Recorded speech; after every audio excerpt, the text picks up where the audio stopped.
Hi there, welcome to Fritchie's Rebel Garage. Come on inside and hang out a little bit. There's a cold beer in the fridge for you and another great project to work on in the garage. How's it going this evening, guys? So behind me I've got my wife's pink Jeep up on the lift. We got the tires off. I'm going to be doing a four-wheel pads and rotors brake job on it.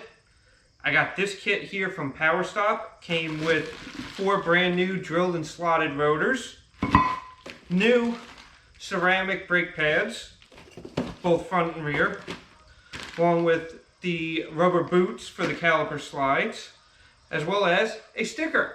Because did you really buy car parts if you didn't get a sticker? So I'm going to walk you guys through putting this on the Jeep.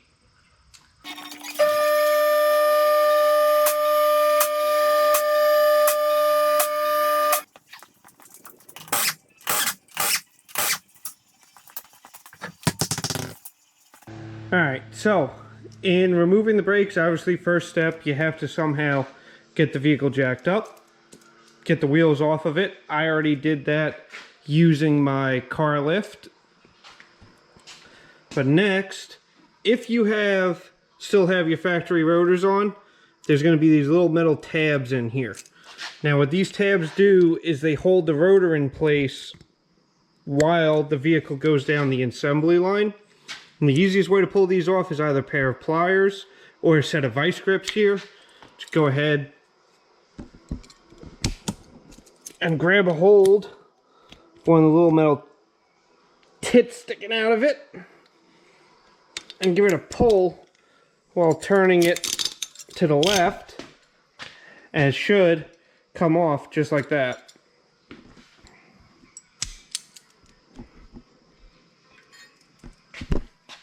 So let me go ahead and I'll get the rest of these off and I'll catch you at the next step. So the purpose of these here clips, real quick, is just all they're doing is holding this rotor in place while the vehicle goes down the assembly line. Without these, it is possible that in the movement of assembly this might fall off. So they slide the rotor on and then they take these clips and they push them over the studs. And all that does is hold this in place while it's on the assembly line. Once you bolt up your wheel will be holding in place. Therefore, after your first brake job in which you replace the factory rotors, you can go ahead and take these clips and throw them in the trash. That's all they're good for. Alright guys, so we're starting here on the back of the truck. Use a pry bar to pull the caliper over as far as I can get it to go at first. This will just make it easier later to push back, as well as get it loosened up so I can take it off. So to remove the caliper itself, these are 13mm headed hardware.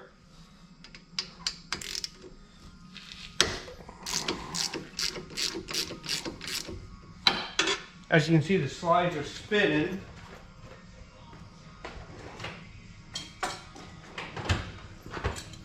I'm just going to take a pair of pliers right now.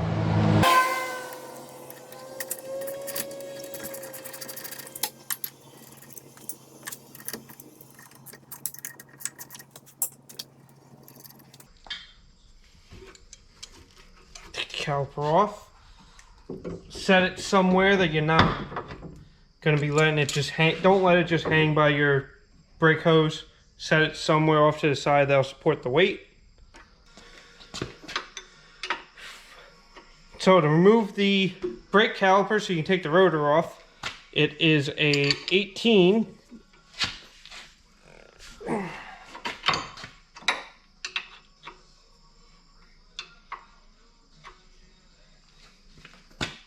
As I said, 18mm.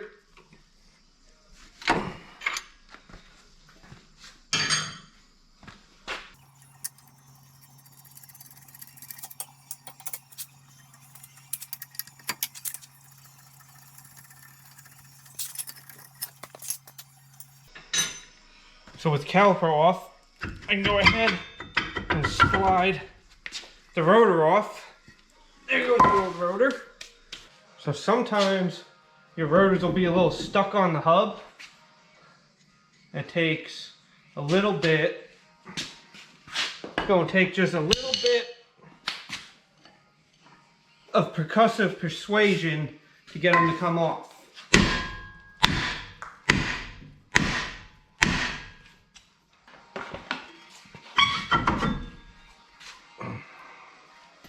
So now for assembly, in the kit, the rotors are labeled.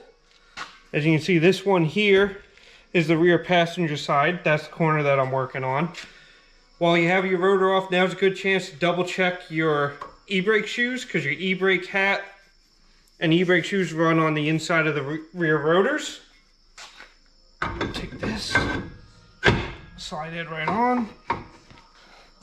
You may have to adjust your e-brake. Kind of feels like I'm going to get away with not having to.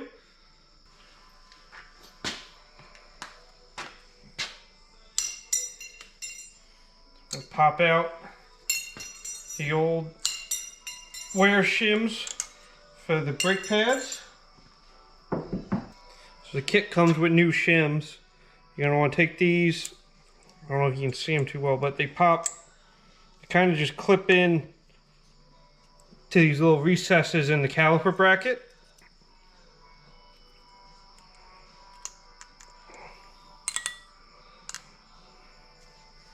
And the side has got a little bit of a flare to it, goes to the goes away from the rotor. So now we get to go ahead, put our caliper bracket back.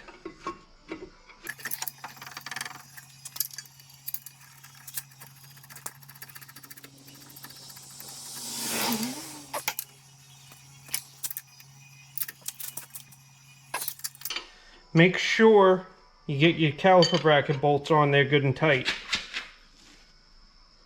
That is what holds your brakes to your vehicle.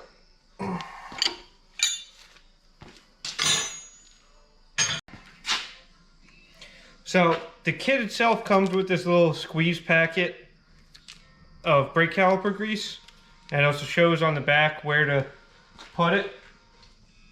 But I prefer to use my giant tub of brake caliper grease that I've got.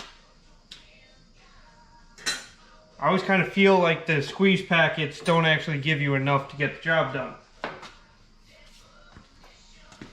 So I'm going to pull out the caliper slide.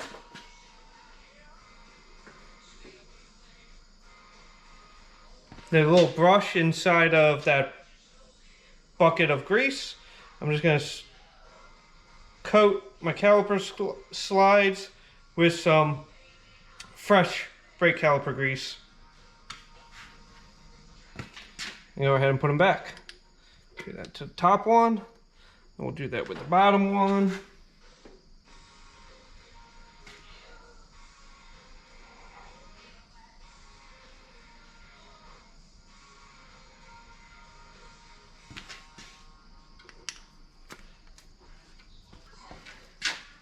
Then we're going to take the brake pad.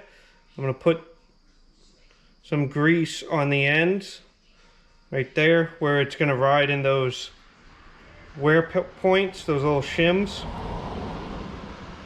Want to make sure it stays nice and lubed on that so that it can freely move back and forth. And then the brake pad with the squealer goes on the inside.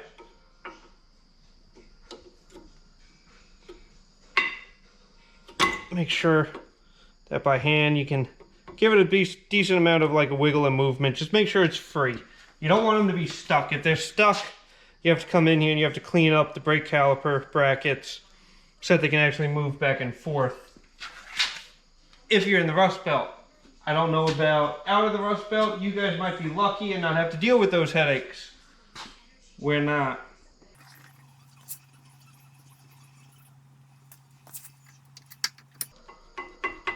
Here's my outer pad. The outer pad does not have the little screamer. We got to finish pushing back the caliper. So I like to use a large pair of channel locks, as well as one of the old brake pads. Put the brake pad in the caliper, then I can squeeze it with the channel locks, and I won't damage the caliper piston face with the channel locks because I'm pressing against an old brake pad.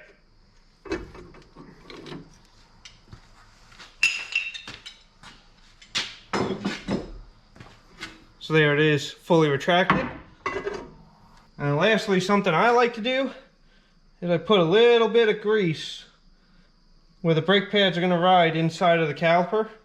This way, if there's any kind of little bit of a shimmy or anything to the pads in here when you're applying the brakes, this will help insulate it and reduce that nasty brake squeal and squeak.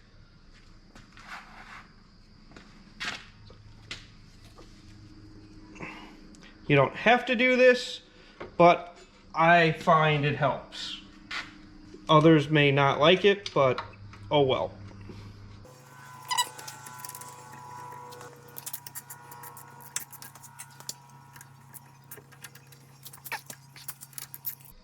When tightening down the caliper, you may still have to hold your slides in place.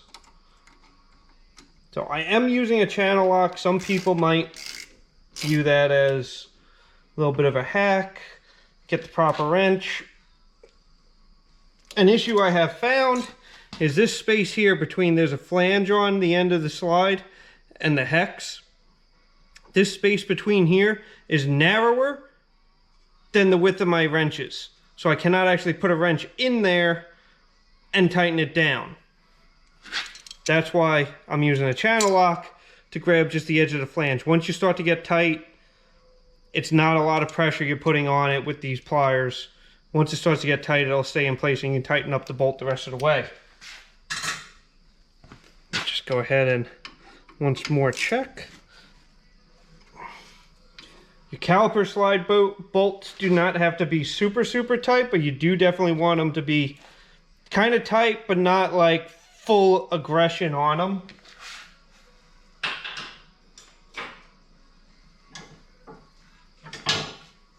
But the caliper bracket bolts, you do want to put a decent amount of power into those.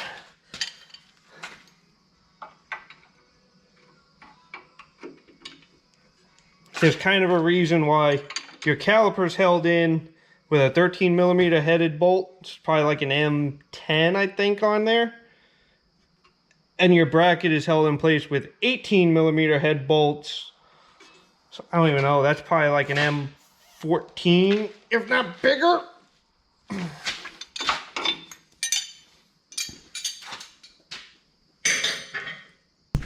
And real quick, there is one corner of the truck done. So that's the rear passenger side. I'm going to go ahead and get the other side done, and then we'll move on to the front. Alright, so to do the front, we're going to do the same thing as in the back. We will pry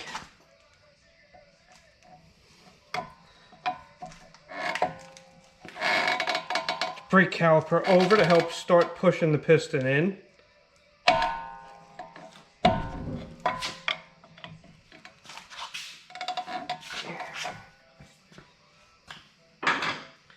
Good, you might actually on these front ones get the piston all the way in. Still gonna need a 13mm on your ratchet for the caliper bolts.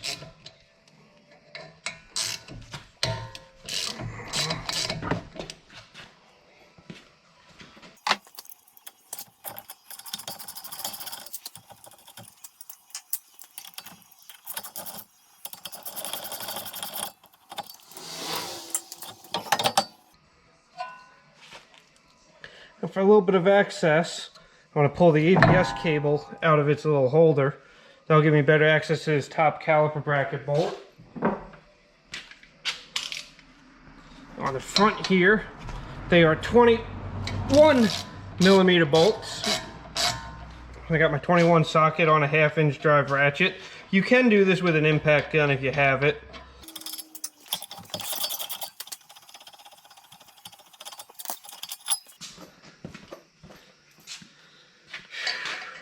So sometimes your rotors will be frozen to the hub and be a little stubborn, and they need a little persuasion of the percussive kind to get them to come off.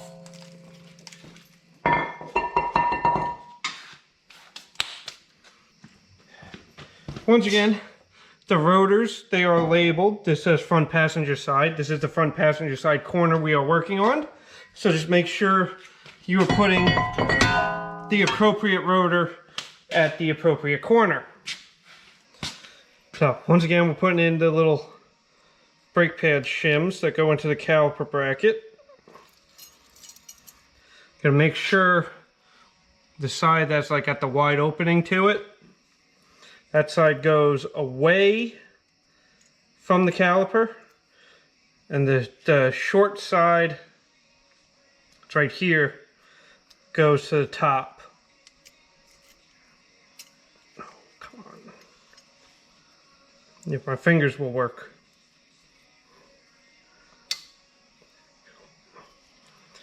So it should look kind of like that. Hopefully you guys can see it.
So, as with the back, we're gonna lubricate the ends with the brake pads where they ride inside of those little shims.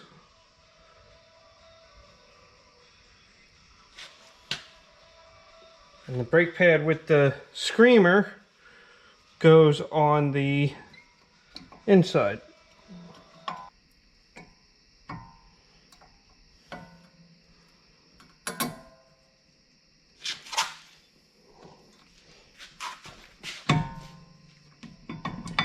Again, make sure once you put it in, make sure your brake pad can move.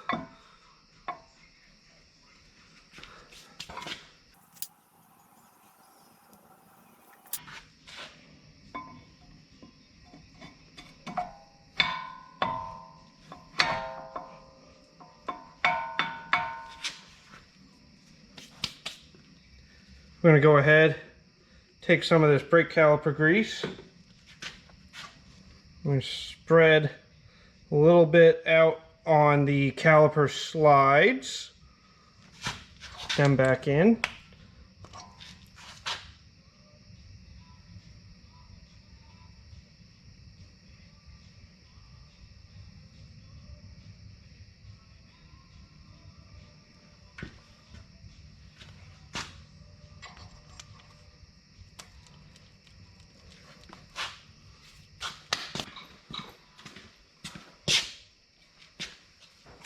The front calipers are a little too big for my channel locks, so we're going to go ahead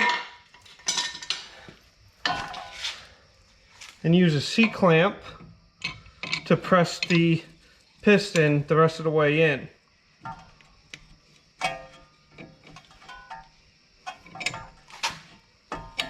This is also a technique you can use for the back, but I find the channel locks to be a little quicker.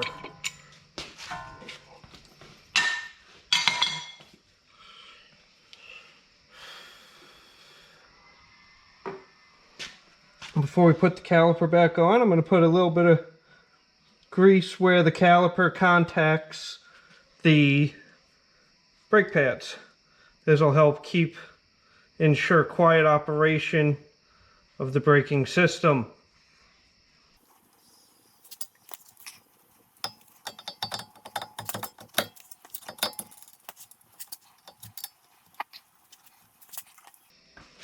Now we'll go ahead and tighten down the caliper.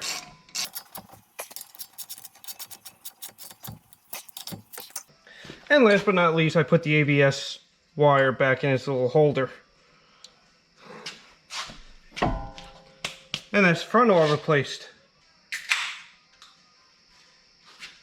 Alright there, guys. So that right there is how to put the front brakes on. They are extremely similar to how to do the back brakes. I just went over everything on how to replace pads and rotors on your JK Jeep Wrangler. I am now going to do the other side for the front. Once that's done, I'll put the wheels back on the Jeep. And then we do have to take it out for a test drive, in which we will do the bedding in process. It's very simple. Biggest thing is you're going to do a couple of really hard stops, like 4 or 5 really hard stops, and then you're going to drive it for about 5 minutes, nice, gentle, and easy, to allow the brakes to cool back off. The heating and hard stops will set the brake pads to the rotors and make sure and get everything to bed in and set in correctly. And you will, as you do that, progressively feel the vehicle stopping better. At the end, you want to make sure that you take a nice cool down drive, about 5-10 minutes, slow speeds, light braking, let the brakes cool themselves back down. You do not want to park your vehicle with really hot brakes, because what will end up happening is you'll put a hot spot in the rotor, and that can cause vibrations and braking issues down the line. So I hope this video was helpful to you guys. If you've enjoyed this content, please hit that like button and make sure you subscribe to the channel so that you'll stay up to date on everything going on. And I'll catch you guys on the next one.